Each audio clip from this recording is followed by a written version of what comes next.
پیارے بچوں السلام علیکم۔ آج جو میں آپ کو سبق پڑھا رہی ہوں وہ آپ کی اسلامک کتاب کا سبق ہے جس کا نام ہے حقوق العباد، اور یہ سبق آپ کی اسلامک کتاب کے پیج نمبر 52 میں موجود ہے۔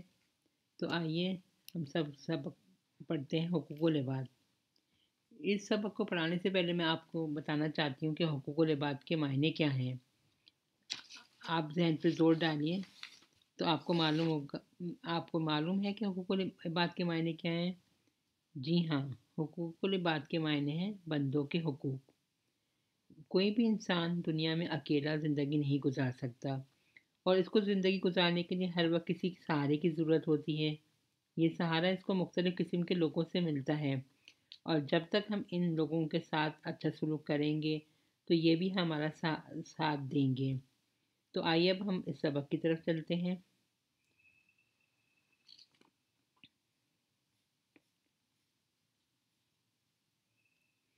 ہمیں زندگی گزارنے میں کئی طرح کے لوگوں کے ساتھ وابستہ پڑتا ہے۔ ان میں ہمارا سب سے قریبی تعلق اپنے والدین، بیوی بچوں، بہن بھائیوں، پڑوسیوں، استاد اور ہم جماعت ساتھیوں سے ہوتا ہے۔ یہ تمام لوگ ہمارے اچھے رویے کے حقدار ہیں۔ اللہ تعالیٰ نے ان کے حقوق مقرر کر رکھے ہیں جنہیں حقوق العباد کہا جاتا ہے، یعنی بندوں کے حقوق۔ ان کے حقوق کی ادائیگی ہم پر فرض ہے۔ اسی طرح ہمارے کچھ حقوق دوسروں پر بھی ہیں جنہیں وہ ادا کرتے ہیں۔ یوں ایک دوسرے کے حقوق ادا کر کے ہم ایک اچھا معاشرہ بناتے ہیں۔ اس میں یہ بتایا گیا ہے کہ اللہ تعالیٰ نے ہمیں مختلف رشتوں میں عطا کیے ہیں۔ ان رشتوں میں ہمارے والدین، بیوی بچے، بہن بھائی، پڑوسی، استاد اور ہم جماعت ہیں، اور یہ سب ہمارے اچھے رویے کے سے جب ہم سے ان کے ساتھ اچھا رویے سے پیش آئیں گے تو ہمارے تعلقات اچھے بنیں گے اور معاشرے میں خوشگوار زندگی گزار سکتے ہیں ہم، اور ایک اچھا معاشرہ بن سکتا ہے۔ والدین کے حقوق۔ اللہ تعالیٰ نے اس کے رسول صلی اللہ علیہ وسلم کے احسانات کے بعد بندے پر سب سے زیادہ احسانات اس کے والدین ہی کے ہوتے ہیں۔ والدین اپنی توانائیاں اور صلاحیتیں اولاد کی پرورش، ترقی اور خوشحالی اور اچھی تربیت کے لیے صرف کر دیتے ہیں۔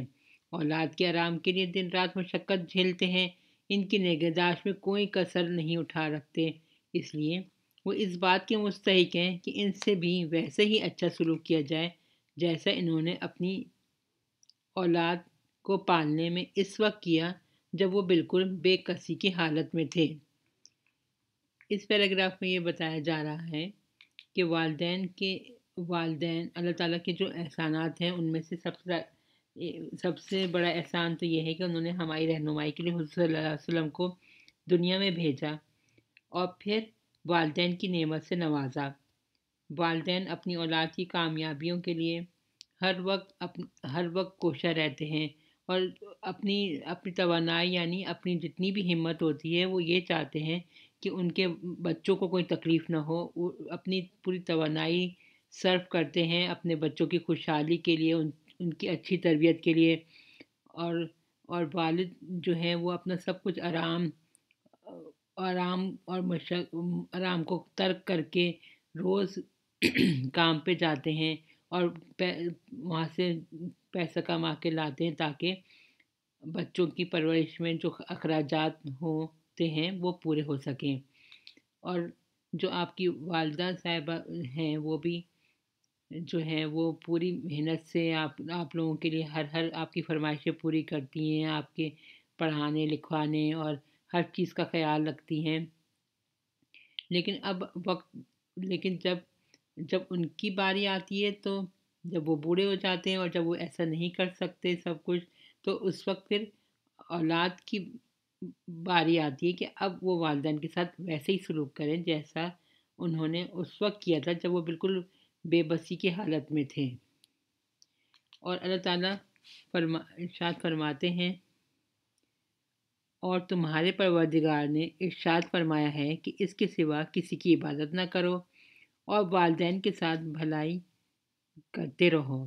اگر ان میں سے ایک یا دونوں تمہارے سامنے بڑھاپے کو پہنچ جائے تو تم انہیں اف تک نہ کہنا اور نہ انہیں جھڑکنا۔ ان سے ادب کے ساتھ بات کرنا اور عز و نیازی سے ان کے آگے جھکے رہنا اور ان کے حق میں دعا کرنا کہ اے پروردگار، جیسا انہوں نے مجھے بچپن میں شفقت سے پرورش کی، تو بھی ان کے حال پر رحمت فرما۔ کوئی بھی مسلمان اسلامی فرائض کی ادائیگی کے بعد اپنے والدین، خاص طور پہ اپنی ماں کی خدمت کر کے اپنے آپ کو جنت کا مستحق بنا سکتا ہے۔ ایک مرتبہ رسول اللہ صلی اللہ علیہ وسلم سے کسی نے پوچھا، میرے حسن سلوک کا سب سے زیادہ مستحق حسن سلوک کا سب سے زیادہ مستحق کون ہے؟ تو آپ صلی اللہ علیہ وسلم نے فرمایا، تمہاری ماں۔ سائل نے یہ سوال 3 مرتبہ کیا۔ رسول اللہ صلی اللہ علیہ وسلم نے تینوں مرتبہ یہی الفاظ دہرائے، پھر چوتھی مرتبہ فرمایا، اس کے بعد تمہارا باپ تمہارے حسن سلوک کا حقدار ہے۔ اس کا مطلب یہ ہے کہ ماں کا درجہ والدین میں ماں کا درجہ بہت زیادہ بلند ہے اور اس کے بعد والد کا درجہ آتا ہے۔ والدین کے حقوق کی ادائیگی اور اس کی حقوق کی ادائیگی کے سلسلے میں اسلام کی واضح ہدایت کا خلاصہ یہ ہے: نمبر 1، دنیا میں سب سے زیادہ حسن سلوک کے حقدار والدین ہیں۔ والدین کے ساتھ ہمیشہ ادب احترام کے ساتھ پیش آیا جائے، ان کا حکم مانا جائے، ان سے ہمیشہ نرم لہجے میں گفتگو کی جائے۔ نمبر 4، ان کے آرام و آسائش اور کھانے پینے کا خیال رکھا جائے۔ نمبر 5، اگر والدین مسلمان نہ ہوں تب بھی ان کے ساتھ حسن سلوک میں کوئی کمی نہ کی جائے۔ مسلمان والدین کی وفات کے بعد ان کا حق یہ ہے کہ ان کے لیے خیر و مغفرت کی دعا کی جائے۔ جو جائز وصیت وہ کر گئے ہوں اس کو پورا کیا جائے۔ والدین کی موت کے بعد بھی ان کے رشتہ داروں اور ان کے دوست احباب کے ساتھ اچھا سلوک کیا جائے۔ تو یہ وہ تعلیمات تھیں جن کے تحت جو اسلام میں بتائی گئی ہیں کہ ان والدین کا کتنا اہم درجہ ہے کہ ان کے ساتھ ہمیشہ اچھے سلوک سے پیش آنا چاہیے، ان سے نرم لہجے میں گفتگو کرنی چاہیے، ان کے آرام کا خیال رکھنا چاہیے، کھانے پینے کا خیال رکھنا چاہیے، اور جب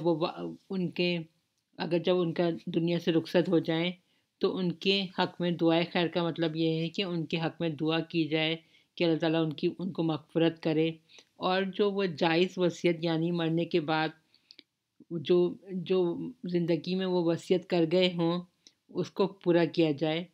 اور والدین کے موت کے بعد اگر ان کے جو رشتہ دار اور دوست ساتھی ہوں، یہ نہیں کہ والدین کا تعلق ختم ہوا تو ان کے ساتھ تعلق ختم کر دے۔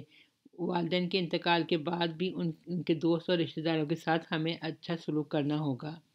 یہی ہماری دین اسلام کی تعلیمات ہیں جس کے تحت جس پر اگر ہم عمل کریں گے تو ہمارا ایک خوبصورت معاشرہ وجود میں آئے گا۔